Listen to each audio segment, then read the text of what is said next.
استاذہ حج ذکر کی کیپیسٹی کو انکریز کرنے کا یا اپنی میموری کو انہینس کرنے کا ذریعہ کیسے بن سکتا ہے؟ جزاک اللہ خیر فائزہ، بہت اہم چیز ہے زندگی کے لیے. اور دیکھیں، انسان اللہ سبحانہ تعالیٰ کی ایسی مخلوق ہے جس کو اللہ سبحانہ تعالیٰ نے یادوں جیسی نعمت دی ہے.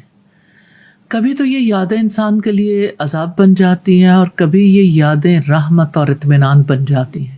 اللہ سبحانہ تعالیٰ نے ہمیں اپنی کتاب میں اس کی طرف توجہ دلائی ہے اور حکم دیا ہے، یا ایھا الذین آمنوا اذکروا اللہ ذکرا کثیرا، کہ اے ایمان والو اللہ سبحانہ تعالیٰ کو کثرت سے یاد کرو. اب یہ جو کثرت سے یاد کرنا ہے، یہ انسان کی زندگی میں کیا چینج لاتا ہے. ایک دفعہ آپ صلی اللہ علیہ وسلم جمدان پہاڑ پر چل رہے تھے تو آپ نے فرمایا مفردون سبقت لے گئے. تو لوگوں نے پوچھا کہ وہ کون لوگ ہیں جو سبقت لے گئے؟ تو آپ نے فرمایا کثرت سے ذکر کرنے والے مرد اور کثرت سے ذکر کرنے والی عورتیں. سبحان اللہ. تو آپ یہ دیکھ لیں کہ کمپٹیشن تو زندگی میں جاری ہے، اور کس میدان میں کمپٹیشن نہیں ہے. لوگ چاہتے ہیں سب سے آگے نکل جائیں، سب سے ٹاپ پر چلے جائیں.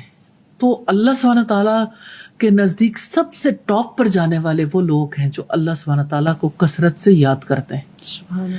کثرت سے یاد کرنا کتنا زیادہ انسان کی ضرورت ہے. قرآن حکیم میں رب العزت فرماتے ہیں الا بذکر اللہ تطمئن القلوب، سن لو اللہ کی یاد میں دلوں کا اطمینان ہے.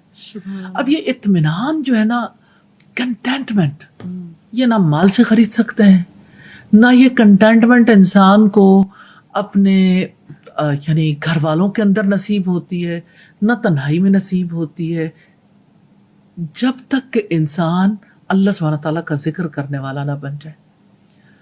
یہ اللہ سبحانہ تعالیٰ کا ذکر ہے، اس کی یاد ہے، جس کی وجہ سے انسان کی پوری زندگی ترتیب پاتی ہے.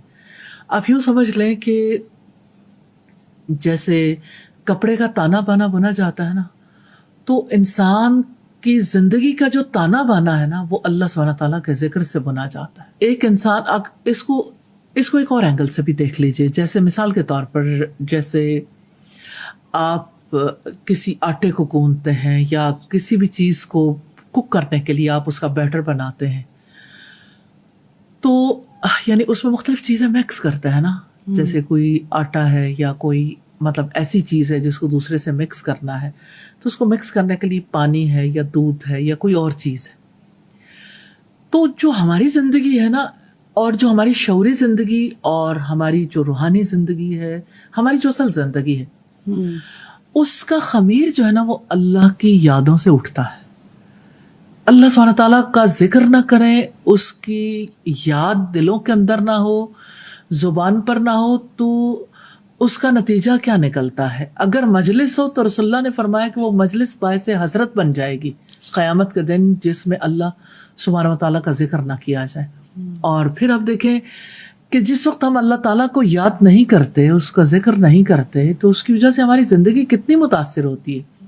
انسان خود فریبی میں مبتلا ہو جاتا ہے، اور انسان یعنی اللہ سبحانہ تعالیٰ کی جگہ جس کو وہ یاد کرتا ہے، وہ یاد ہی اس کے لیے عذاب بن جاتی ہے، اس کی زندگی تکلیف دہ ہو جاتی ہے.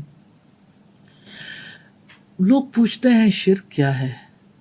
اگر آپ صرف ذکر کے اعتبار سے دیکھیں تو آپ اللہ سبحانہ تعالیٰ کی جگہ جب کسی اور کو رکھتے ہیں، آپ اللہ تعالیٰ کا ذکر کرنے کی بجائے کسی اور کا ذکر کرتے ہیں، تو ظاہر ہے کہ برابر قرار دیتے ہیں نا، کسی کو اتنا امپورٹنٹ سمجھتے ہیں.